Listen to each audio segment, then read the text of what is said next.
आकाशवाणी इम्फाल मोइरांगथेम इबेहाइबिना पाउ पाजरी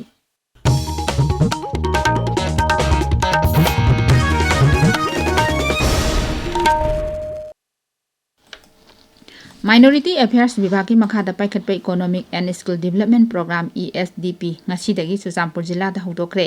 प्रोग्राम असिगी मखादा सरकारना नोटिफाइड तौखरबा माइनॉरिटी कम्युनिटी सिंगदा अखनना plumbing electrical works makeup artistry fishery अमसुंग मशरूम कल्टीवेशन की लमदा ट्रेनिंग सिंग पिगनी स्कीम असिगी सादा यांखै IDP सिंग ओइननबा पांदम थमली अमदी नुपी PWD अमसुंग HIV ना नारबा मियोइसिंगदा अहेनबा मियंग चंगनी सही अमदा लुपा लाख अमदगी हेंदबा इनकम लैबा इमुंग मनुंगी मियोइसिंगना स्कीम असिगी कानबा लौबा यागनी मपुंग फाना मेसिलबा फॉर्म थाजिगी कुंथ्रा फावै मनुंगदा चुचामपुरगी तुइबोंगदा लैबा CD ऑफिस मिनी सेक्रेटरीता थाजिलकनबा खंगलकली नागालैंड की मुख्यमंत्री नेफ्यू रियोना राज्य द प्रोटेक्टेड एरिया परमिट नौना चनहलकपदु येंसिनबिनबा केंद्र की गृह मंत्री द तक्सिनग्रे गृह मंत्री द इबा माकी वारोल अमदा हाई प्रोटेक्टेड एरिया परमिट असि नागालैंड मणिपुर अमसुंग मिजोराम द हौकिबा चही की डिसेंबर 13 तगी राज्य सिंह असिदा शांति रक्षा की फिबम हेंलगा थमजिलखिबनी चही असिगी डिसेंबर द पांगथोकदौरिबा हॉर्नबिल फेस्टिवल की मांगवैनना मपान लमदगी लाकदबा टूरिस्टिंग की येंलगा प्रोटेक्टेड एरिया परमिट असि खरा कोमथोकपिनबा मुख्यमंत्री न तक्सिनखि प्रधानमंत्री नरेंद्र मोदी ने हाई इंग 2013 सुपनतगी लेबाक असिगी मियोय कोटी 15 सरकार पाइखटपा सोशल सिक्योरिटी स्कीम सिंगना कोनसिलंबदो ngасidi मियोय कोटी चाम हेनबदा फंगनबा ngamle वाफम असि प्रधानमंत्री ना आंध्र प्रदेश की पुठापट्टीदा भगवान श्री सैता साई बाबा की सही चामा सुबगी मपोक कुमोन थौरंगा मरी लेना पांगथोकपा मियांगी मिफम अमदा फोंदोखिबनी मिफम अदुदा प्रधानमंत्री ना इरमदमदा साजबा पोथोकसिंग सिजनदना लोकल इकोनॉमी हेना फगलना वाफमसिंग फोंदोखि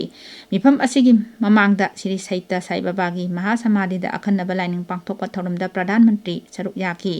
थौरमदुदा श्री मोदी ना हाई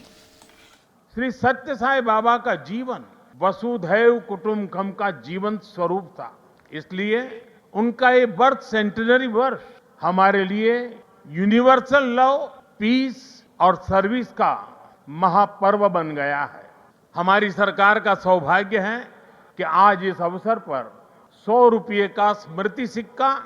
और डाक टिकट भी जारी किया गया है। इस सिक्के और डाक टिकट में उनके सेवा कार्यों का प्रतिबिंब है।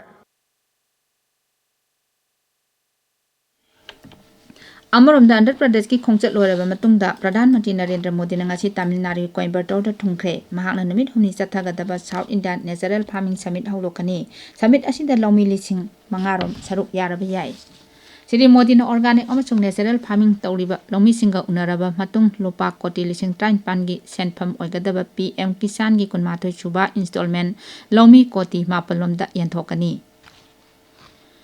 लेबाक असिगी कोर्सिंग अयुक अमसुंग निमिदांग थबक तौदना मरु ओइबा क्राइम सिंग अमदी लेबाक की शांति रक्षागा मरी लेनना थांगलकपा केसिंग था तरुकी मनुंगदा लोइसिनबा सुप्रीम कोर्ट ना केंद्र सरकार दा मरी लेनबा इंफ्रास्ट्रक्चर सिंग सेंगोत सागनबा खंगनख्रे सुप्रीम कोर्ट की जस्टिस सूर्यकांत उजल भुवन अमसुंग नोमई कापंग कोटेश्वर की बेंच ना राय असि ताखिबनी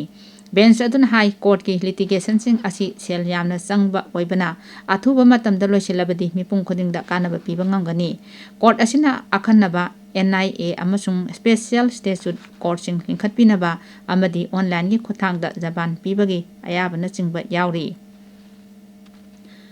हंदक पांगथोकिबा बिहार विधानसभा मिखलदा चाउना माई पाकलबा मतुंग ngasi नुंथिल NDA की लेजिस्लेटिव पार्टी की मिफम पांगथोकनी लेजिस्लेटिव असेंबली की central hall the पांगथोकपा मिफम असिदा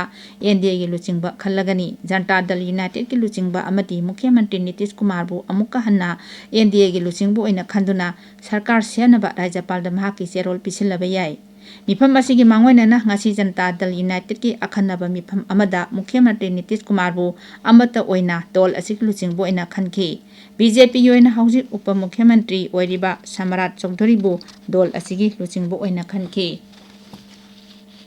Nitish Kumar ना ngasi मिफम असिदा NDA अलायंस की ओइना लुचिंगबु खल्लबदी हयेंग पुंग 13 मखाई ताबा मतमदा पटना के गांधी मैदान दा महाकी 13 सुबा ओइना मुख्यमंत्री की वासक लौरगनी वासक लौबगी थरमदा प्रधानमंत्री नरेंद्र मोदी केंद्र की मंत्री सिंह अमदी BJP ना सरकार पाइबा राज्य सिंह की मुख्यमंत्री सिंह सु सरुक यारबा याय पाउलोइजरे।